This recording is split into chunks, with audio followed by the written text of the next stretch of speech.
अस्सलाम वालेकुम dear students. आज हम शुरू करते हैं क्लास 8 मैथमेटिक्स। एक्सरसाइज हमारे पास है 2.2। 2.2 का क्वेश्चन नंबर 4 कहता है विच टर्म ऑफ, वो कौन सी रकम है, ऑफ द अरिथमेटिक सीक्वेंस जमी सिलसिले की इज 91।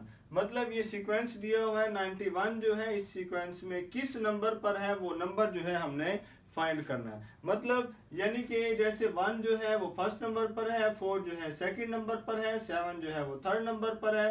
तो इसी तरीके से ये फाइंड करना है कि 91 किस नंबर पर होगा। तो उसके लिए हम यूज करेंगे अरिथमेटिक टर्म का फार्मूला। अरिथमेटिक टर्म का फार्मूला क्यों यूज करेंगे?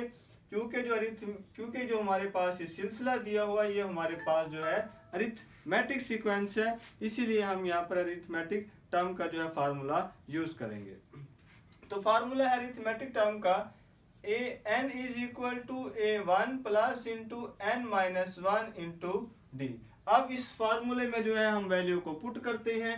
ए एन जो है हमारे पास वैल्यू वो 91 है, तो ए एन की जगह पर 91 आ जाएगा is equal to a one जो है हमारे पास वो सीक्वेंस में फर्स्ट वैल्यू कहा जाता है, तो फर्स्ट वैल्यू हमारे पास 1 है, तो ए वन की जगह 1 आ जाएगा प्लस इंटू एन, चूंकि हमने नंबर फाइंड करना है तो एन वैसे ही रहेगा -1। डी जो होता है वो अरिथमेटिक सीक्वेंस के अंदर डिफरेंस को कहा जाता है। डिफरेंस मतलब कैसे फाइंड करेंगे?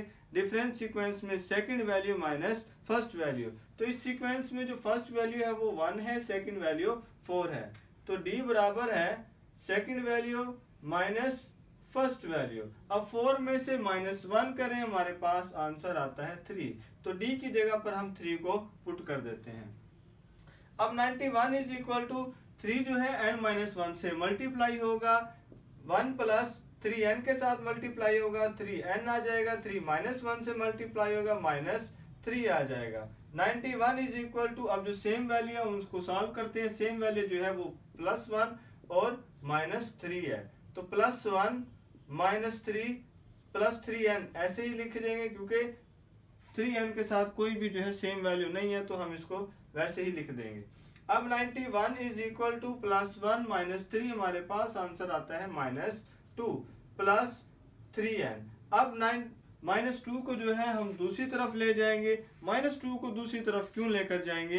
क्योंकि जो वैल्यू हमने फाइंड करनी होती है उसके साथ जो वैल्यू है उसको हमने दूसरी तरफ लेकर जाना होता है। तो n हमने यहाँ पर फाइंड करना है, तो n के साथ जो है -2 है, तो -2 को दूसरी तरफ लेकर जाएंगे +2 हो जाएगा। अब कोई भी साइन हो जब दूसरी तरफ जाता है तो उसका अमल उलट हो जाता है, मतलब माइनस है तो प्लस हो जाएगा, प्लस है तो माइनस हो जाएगा, मल्टीप्लाई है तो डिवाइड हो जाएगा, डिवाइड होगा तो मल्टीप्लाई हो जाएगा।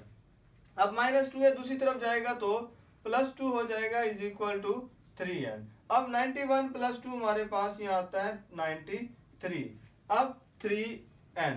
अब चूंकि हमने एंड फाइंड करना है तो 3n के साथ मल्टीप्लाई है। मल्टीप्लाई क्यों है? क्योंकि अगर दो मुख्तलिफ वैल्यू के साथ कोई अलामत ना हो तो उसके साथ जो अलामत होती है वो मल्टीप्लाई की अलामत होती है 93। अब 3 यहाँ पर मल्टीप्लिकेशन है तो दूसरी तरफ जाएगा तो डिवाइड वाला मेथड हो जाएगा, तो 93 divide by 3 is equal to n।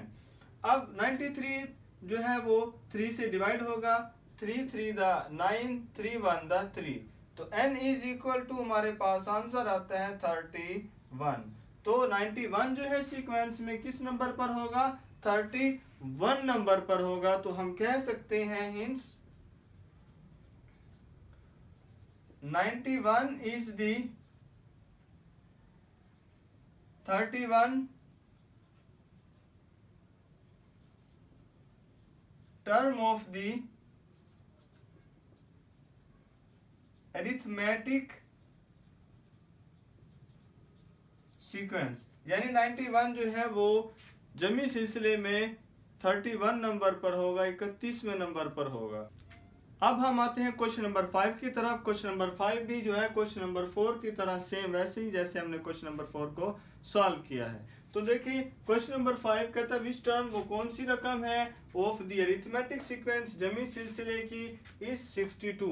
62 जो है वो जो इस सीक्वेंस के अंदर किस नंबर पर है वो नंबर फाइंड करना है, तो फार्मूला वही यूज होगा अरिथमेटिक टर्म का। तो अरिथमेटिक टर्म का फार्मूला है an is equal to a1 plus into n minus 1 into D.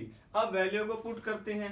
a1 जो है उसकी वैल्यू हमारे पास 62 है, तो an की जगह पर 62 आएगा इज इक्वल टू a1 जो है वो अरिथमेटिक सीक्वेंस में फर्स्ट वैल्यू होती है, तो फर्स्ट वैल्यू हमारे पास 2 है, प्लस इंटू n हमने फाइंड करना है, नंबर वो फाइंड करना है कि 62 किस नंबर पर है, तो n वैसे लिखा जाएगा -1। d जो है वो अरिथमेटिक सीक्वेंस में डिफरेंस को कहते हैं, तो डिफरेंस जो है वो second value minus first value होगी, तो d is equal to second value 5 है और फर्स्ट वैल्यू हमारे पास 2 है। अब 5 माइनस 2 करें तो आंसर हमारे पास 3 आता है, तो d की जगह पर हम जो है 3 को पुट कर देंगे। अब 62 is equal to 2 plus 3n minus 1 से मल्टीप्लाई होगा, 3n से मल्टीप्लाई होगा 3n आ जाएगा, 3 माइनस 1 से मल्टीप्लाई होगा माइनस का 3 आ जाएगा। अब जो सेम वैल्यू है उनको हम सॉल्व करते हैं। 62 is equal to 2 plus 2 minus 3, ये सेम है, इनको हम सॉल्व करते हैं। 2 माइनस 3 प्लस 3n। अब 2 में से माइनस 3 करें, हमारे पास यहाँ आंसर आता है -1 प्लस 3n। अब -1 को दूसरी तरफ ले जाएंगे, 62 -1 है, दूसरी तरफ जाएगा तो +1 हो जाएगा इज इक्वल टू 3n। अब 62 + 1 हमारे पास यहाँ आता है 63 इज इक्वल टू 3n। अब n फाइंड करना है, 3n के साथ मल्टीप्लाई है, दूसरी तरफ जाएगा तो डिवाइड हो जाएगा, 63/3 इज इक्वल टू n। अब 63 जो है वो 3 के साथ डिवाइड होगा, 3 2 द 6, 3 1 द 3, तो n इज इक्वल टू 21, यानी 62 जो है वो सीक्वेंस में जो है 21 नंबर पर होगा। तो हम लिख सकते हैं hints 62 is the 21 term of the arithmetic sequence.